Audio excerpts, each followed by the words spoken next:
إنا لله وإنا إليه راجعون وحمانت جلنكي هور لغو آسي دقمدا عيلف وينه قلبيدك gobolka Sanaag marxuumad la oran jiray Rooda Cali Cadde oo shalay duhurkii lagu dilay deegaanka Baxsigal ee ku yaala bariga magaalada Ceelaf Weyn oo deegaan ahaan hoos yimaada degmada Ceelaf Weyn aaska kadib waxa goobtaasi ka hadlay oo ka warbixiyay qaabkii loo dilay marxuumadaas qaar ka mid ah cuqaasha xildhibaanada iyo waayeelka beesha ay ka soo jeetay marxuumadaasi sidoo kalena waxay fariin u direen xukuumadda Soomaaliland fariintaas oo ahayd inay xukuumaddu si degdeg ah wax uga qabato arrintaas loo rumeeyo nabadii dhawaan laga xidhay degmada Ceelaf Weyn waa siday hadalka u dhigeen kana waajib qaadato cidii ka dambeysay falkaas xushnimada ah ee lagu dilay marxuumadaas iyagoo amuurahaas ka hadlayana waxay yiraahdeen waxaanu joognaa Ceelaf Weyn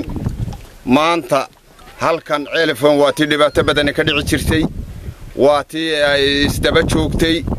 ummaddu waxay oran jirtay ilaahay qof waa ku qadaraa laakiin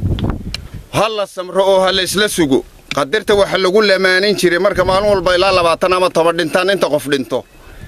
ummaddu may sugto waa lagu ballami jiray waa la isku dhaarsan jiray may dhici jirin maanta waa tiyalka la isugu yimi guurti baa timi dawladii baa timi wadaadadii baa yimi go'aankii madaxweynaha ku xigeenku wuxuu ahaa wixii hadeer ka dambeeya waxba laga qabanaya kii halka ee nabadii lagu xidhay la qaatay dil dambaa dhacay gabadh ba halka lagu dilay waa Rooda Cali Maxamed waxaanu jinaaxi ay ahayd waxaanu sameynay nabadgeliyo waanu aasnay waaskii baanu joognaa wax dawladoo noo timi iyo wax reerkii noo yimi iyo wax tacsin noo keena iyo wax arintii isweydiiya midna lama hayo warma marka dhibaatadu dhacdaaba canaantu imanaysa gamcahaanu haynaa nabadgelyadii baanu haynaa ahdigii lagu ballamay baanu fulini halkaasaanu taaganahay al'aana dawlad ma hayno shacab ma hayno reerkii wax ka dilay ma hayno arintaasina waxay ahayd intaas waa inta ninka gabadha dilay waxa weeye waa la garanaya waa biciidaya Sacad waa labadii reer ninkaasu hore wuxuu u sameeyay rasaas buu rag ugu riday reerkaasu ku riday waxaanu keenay rabuudkii halkan in Axmed Tiir baa loo keenay madaxweyne ku xigeenku waa joogay wax la yiri hal la keeno waxa dameentay suldaanka in Cawil Diriir baa dameentay oo yiri ana keenaya sidii baanu u sugayn nooma keenin sidii buu ku maqan yahay maantana taasuu geysto gabadhaas u dilay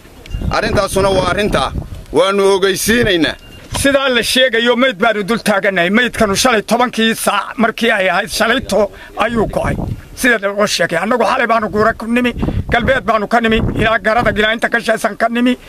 arrinkii maydkii oo yaal oo aan dawladina dul joogin shicibna dul joogin dhibgeystayaashiina dul joogin baanu u nimi waxay naga noqotay inaanu saaka maydkii iska aasno markii aanu wax dhaqdhaqaaqay iyo wax gobol ka soconaya iyo wax degmo ka soconaya midna weynay waxaanu ogeysiinaynaa caalamka iyo Soomaaliland iyo wasiirada iyo madaxweynaha iyo madaxweyne ku xigeenkaba shuruudii la galay ee ahayd wax dambe haday dhacaan gacan biraba wax laga qabanaya mar haday fuli weyday 24 saac maanta marka hadeer laga bilaabo hadii wax la qaban waayo shalay 10kii baa gabadha la dilay ninka la sheegaya baa dilay dhibta hore iyadoo shirkii nabadgelyada ee Ceelaf Weyn loo fadhiyo kii la soo dacweeyay baa dilay xabadii uu la wareegayay ayuu ku dilay gabadha waxaanu inta ku daraynaa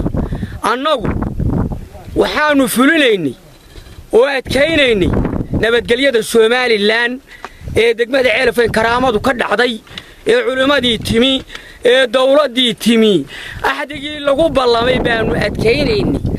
waxaa nuqsaanta ugu badan reerka dilay